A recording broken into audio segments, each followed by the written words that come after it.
I spent my whole life in my brother's shadow, watching him get praised for things I built, ideas I created, work I poured my soul into.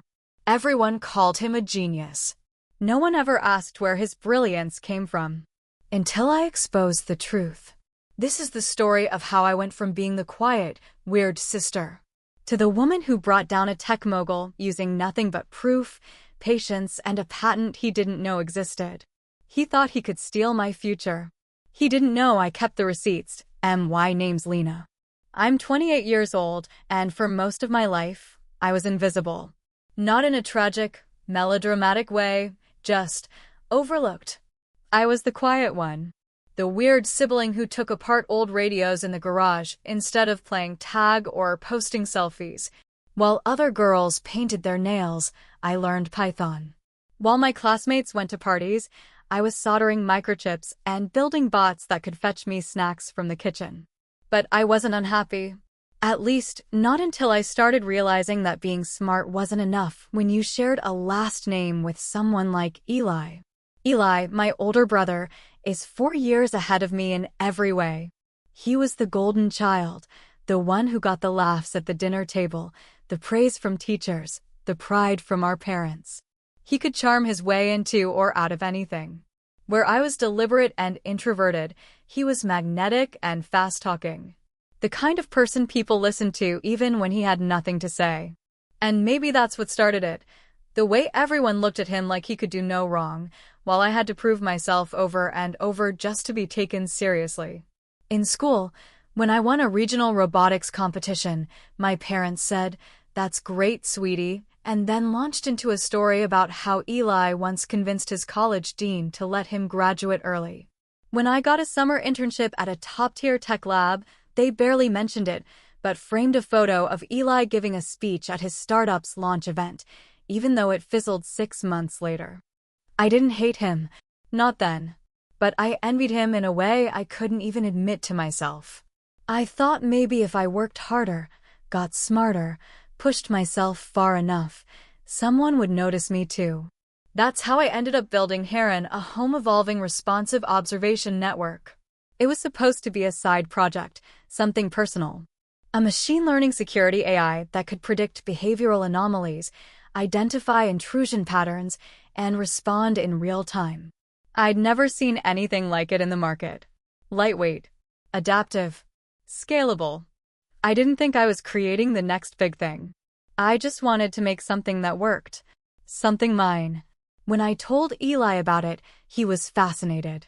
He asked a million questions, said it was brilliant and cutting edge.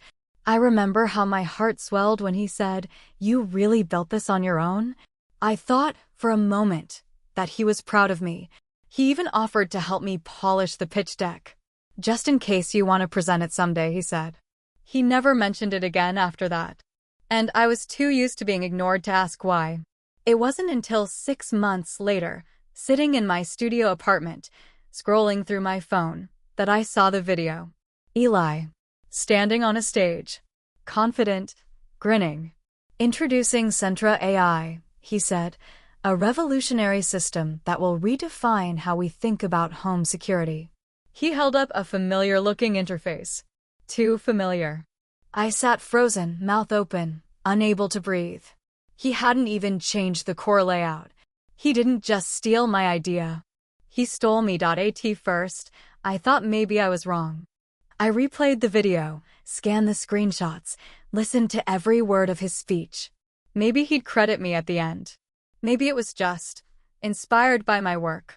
But no, there wasn't a single mention of me. Not in the speech, not in the press release, not even in the footnotes of the pitch deck he'd uploaded later. He renamed Heron to Sentra AI, changed the color scheme, and slapped his name on it like I was nothing more than a forgotten footnote in his rise to greatness.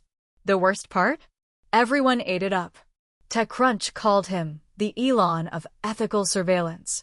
A viral video of his demo hit 2 million views in a week. He got invited to podcasts, conferences, even gave a freaking TED Talk. My parents posted the clip to Facebook with the caption, "So proud of our genius boy." I stared at that post for a full hour. Never liked it. Never commented. I couldn't even bring myself to tell them. What would I say?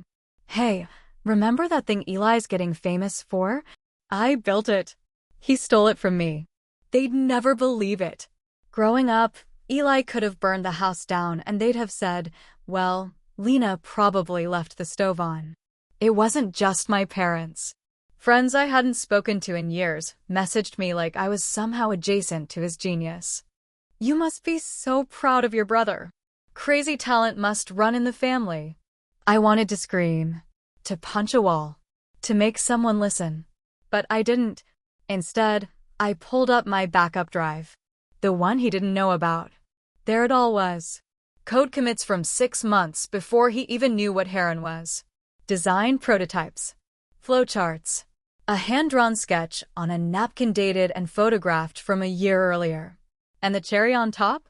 A patent application I'd filed in a moment of paranoia, sealed, timestamped, and resting in a drawer under the envelope I'd handed Eli the day I first showed him heron.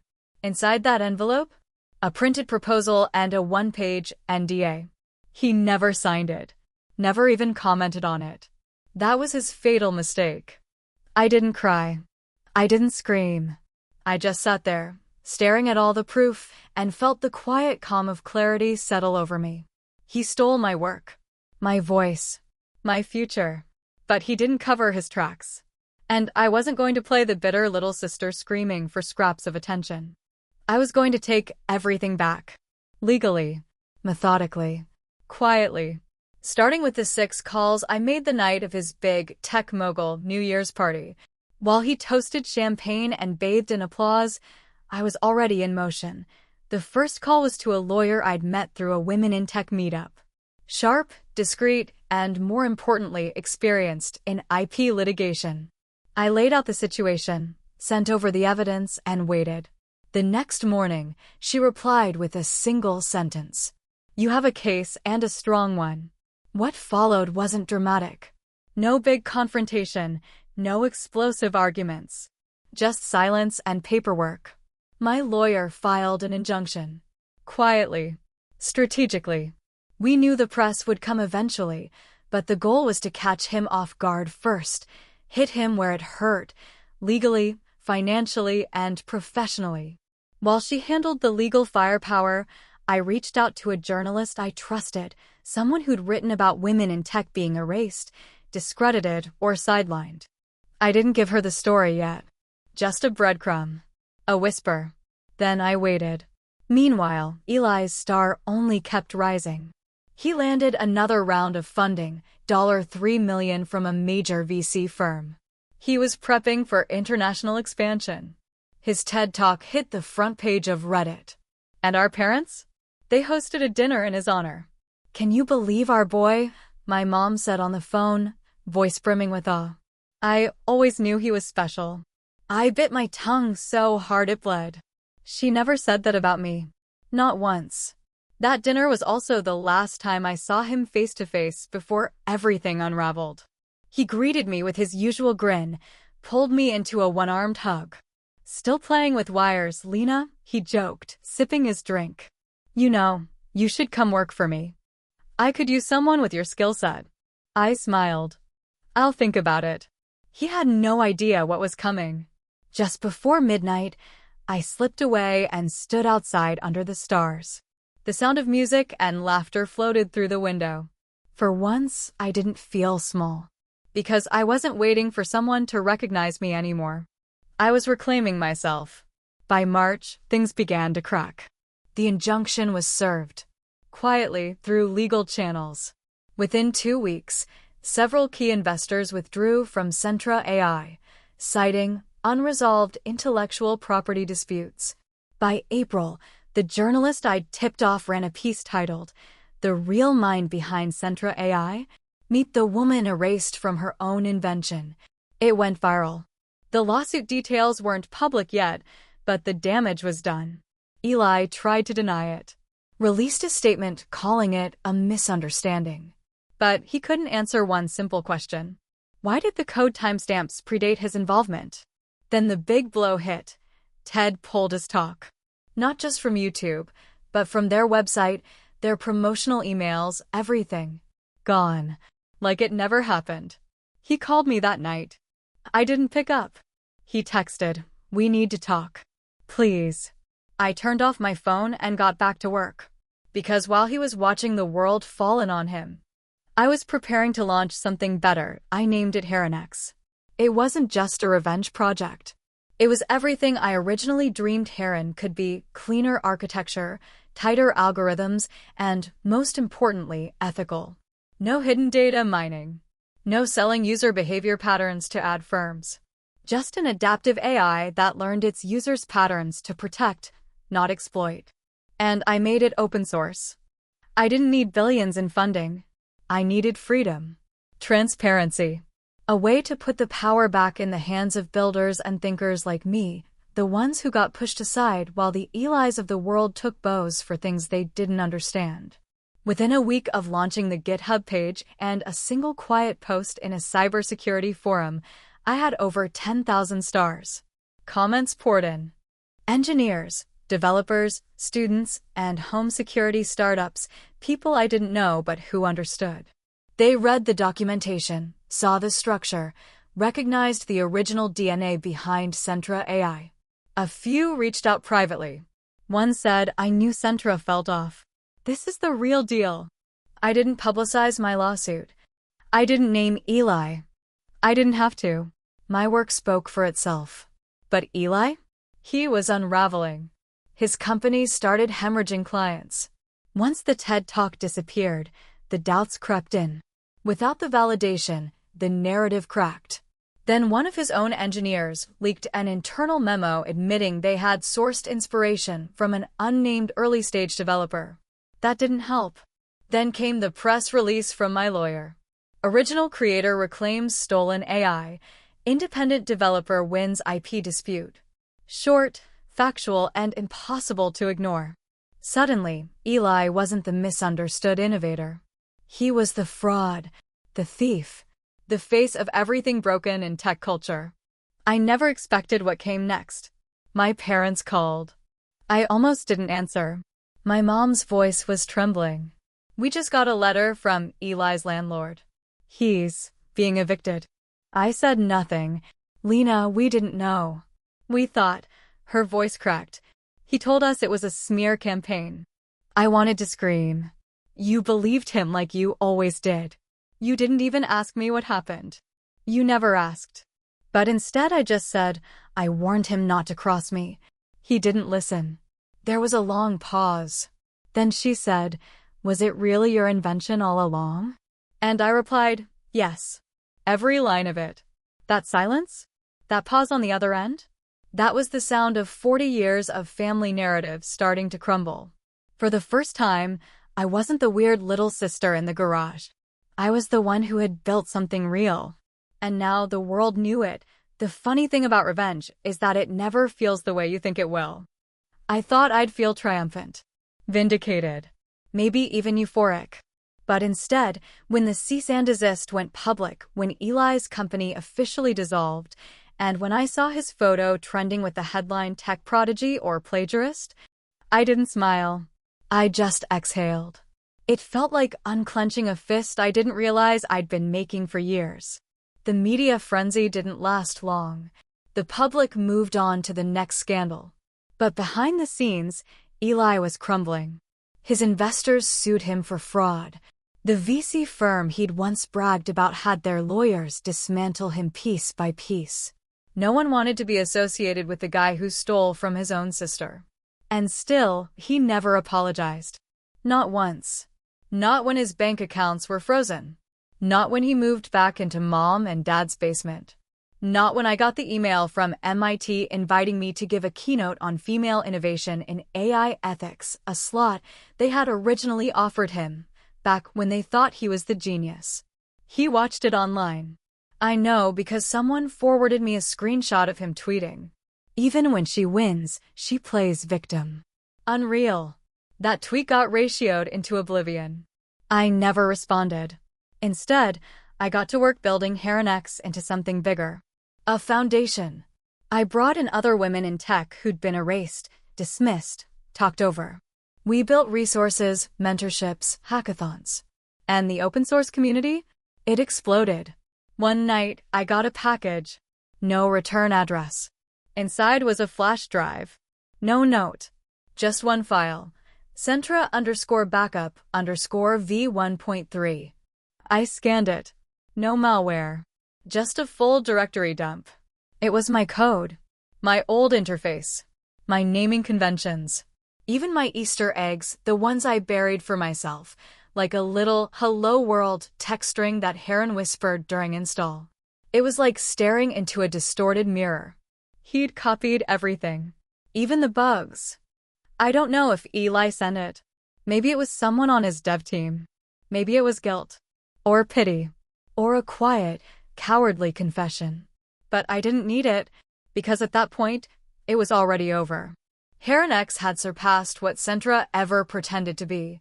Not because of money or media buzz, but because it was honest. Because it worked. And for the first time, people looked at me not as someone's sister, not as the weird girl in the corner, but as the one who saw the future before anyone else did. Still, it wasn't enough for some people. At a family barbecue, my uncle, half drunk, full of opinions, said, "So what, you sued your own brother just to feel important?" I looked him dead in the eye and said, "No. I sued him because he thought he could erase me." And then I walked away. If there was one thing I learned from all of it, it was that being right didn't automatically mean you got justice or peace. But I kept moving. I hired 2 of the best developers from Eli's old company. They'd reached out quietly, after the dust settled, telling me they knew the truth all along but felt powerless to speak up. I didn't blame them. I remembered what it felt like to be sidelined, doubted, afraid. I promised myself Heron X would be a place where no one had to feel invisible. I started giving talks, first at universities, then tech conferences, then for nonprofits focused on women in STEM. I told my story, not with bitterness, but with facts. My inbox filled with messages from women, queer kids, first-gen students, people whose ideas had been dismissed or outright stolen. They called me brave, but it wasn't bravery. It was necessity. The real surprise came when our parents finally visited my workspace. My dad stood awkwardly at the door, scanning whiteboards covered in code and flowcharts. My mom looked at a framed copy of my patent on the wall, her eyes lingering on my name, Lena Drayton, inventor, printed in bold. "Looks complicated," my dad said, trying to sound supportive. "It is," I answered, smiling. "But it's mine?" They brought up Eli, of course. Asked if I could help him get back on his feet. The same old story. Fix what he'd broken. I told them I'd already done more than enough. I saw the hurt in their eyes. The confusion. Maybe even some shame. But for once, I didn't back down. I wasn't rude. I just wouldn't let myself be pulled back into the role of family fixer. The press circled back to me too. Journalists wanted to know about my revenge, but I steered every question toward the bigger picture, protecting creators, valuing documentation, not letting charisma outweigh substance.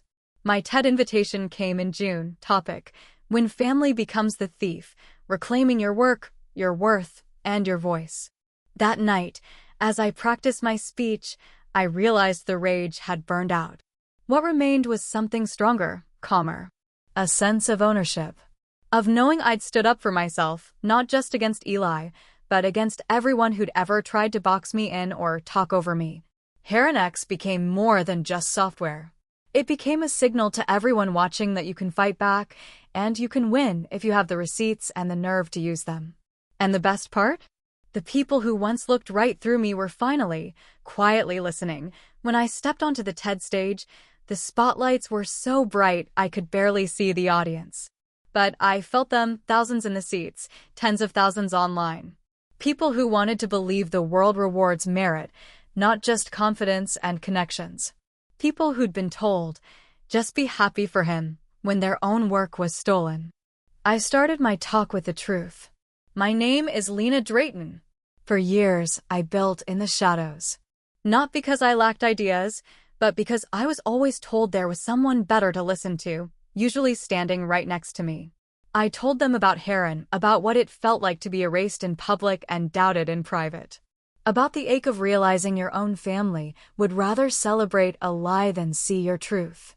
But I didn't make it a sob story. I described the power of documentation, how every saved file, every commit, every scrap of proof was a shield. How professionalism can be sharper than vengeance, and how the quiet ones learn to move in silence until the world can't ignore them anymore. I spoke about Eli, but I never used his name. I talked about the charismatic fraud, the type that exists in every boardroom, every school, every family. I saw heads nodding, eyes shining. I felt, for the first time, like my voice wasn't just bouncing off walls, it was landing, taking root. My closing line came not from bitterness, but from clarity. The worst betrayal doesn't come from strangers. It comes from people who clap while they steal your future. But the real victory isn't in their downfall. It's in reclaiming your work, your worth, and your voice. And it's in knowing you were always the genius in the room, even when nobody said your name. The applause was thunderous, but I didn't cry. I just stood there, breathing in the moment. After the talk, people lined up. Not to congratulate me for revenge, but to thank me for telling the truth. I met a college freshman who hugged me and whispered, "He stole my science fair project." Now I know it's not just me. I met an engineer in her 50s who said, "I wish I'd had your courage when I was young." My parents were in the front row. My mother cried, openly, and for the first time it felt like she was seeing me, not the weird kid in the garage, but the woman who'd changed the game. And Eli? I don't know where he watched from. Maybe he didn't watch at all. That part doesn't matter anymore. Because I finally stopped needing his applause. I gave it to myself.